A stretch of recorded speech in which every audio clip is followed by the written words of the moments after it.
Hi friends, താരൻ എങ്ങനെയാണ് ഉണ്ടാകുന്നതെന്നും അതിനുള്ള പരിഹാരവുമാണ് നമ്മൾ ഇന്നത്തെ വീഡിയോയിൽ നോക്കാൻ പോകുന്നത്. നമ്മുടെ ചുറ്റുപാട് നോക്കിക്കഴിഞ്ഞാൽ ഇപ്പോൾ എല്ലാവരിലും താരൻ കാണപ്പെടുന്നുണ്ട്. എല്ലാവരിലും, കുട്ടികൾക്കടക്കം മുതിർന്നവരിലും എല്ലാവരിലും പൊതുവെ കാണപ്പെടുന്ന ഒന്നാണ് താരൻ. എന്നാൽ ഇത് ഏറ്റവും അധികമായി കാണപ്പെടുന്ന ടീനേജ് പ്രായമുള്ള കുട്ടികളിലും അമ്മമാരിലുമൊക്കെയാണ്. പല ടൈപ്പ് ഹെയർ ഉള്ള ആളുകളിലും താരൻ ഉണ്ടാകാനുള്ള സാധ്യതയുണ്ട്. നമ്മുടെ ഈ പുറമേ കാണപ്പെടുന്ന ഈ ബ്ലാക്ക് മാത്രമല്ല മുടി എന്ന് പറയുന്നത്. നമ്മുടെ തലയോട്ടിക്കുള്ളിലും കുറച്ച് ഭാഗങ്ങളുണ്ട്. അവിടെ നിന്നാണ് ഈ മുടി വരുന്നതും അതിന് വേണ്ട നറിഷ്മെന്റ്, ന്യൂട്രിയൻസ് ഒക്കെ ലഭിക്കുന്നത്. അതിനാണ് ഈറ്റ് ഹെൽത്തി അല്ലെങ്കിൽ ന്യൂട്രിയൻസ് അടങ്ങുന്ന ഭക്ഷണങ്ങൾ അധികമായി കഴിക്കാൻ പറയുന്നത്. അങ്ങനെ നല്ല ഹെൽത്തി ആഹാരങ്ങൾ കഴിക്കുമ്പോൾ നമ്മുടെ ഹെയർ നല്ല ഹെൽത്തി ആയിട്ടിരിക്കാനും സഹായിക്കുന്നു. അതുപോലെ തന്നെ താരനുണ്ടാകാനുള്ള സാധ്യതയും കുറയുന്നു. ഇനി നമ്മുടെ ഹെയർ നല്ല ആരോഗ്യമായിട്ടിരിക്കാൻ നമ്മൾ എന്തെല്ലാം ഭക്ഷണങ്ങളാണ് കഴിക്കേണ്ടതാണ് ഇനി നോക്കാൻ പോകുന്നത്.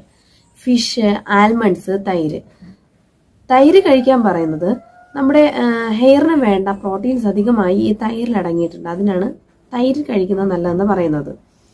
പിന്നെ കൂടുതലായി പച്ച നിറത്തിൽ കാണപ്പെടുന്ന ഭക്ഷണങ്ങൾ കഴിക്കുക. അത് നമ്മുടെ ഹെയർ നല്ല സ്ട്രെങ്തൻ ലഭിക്കാനും അതിന് നാച്ചുറൽ ഷെയ്ഡ് ലഭിക്കാനും സഹായിക്കുന്നു. പിന്നെ കൂടുതലായി പ്രോട്ടീൻസ് അടങ്ങിയ ഭക്ഷണങ്ങൾ ഇമ്പോർട്ടൻ്റ് ആയി കഴിക്കാൻ ശ്രദ്ധിക്കുക.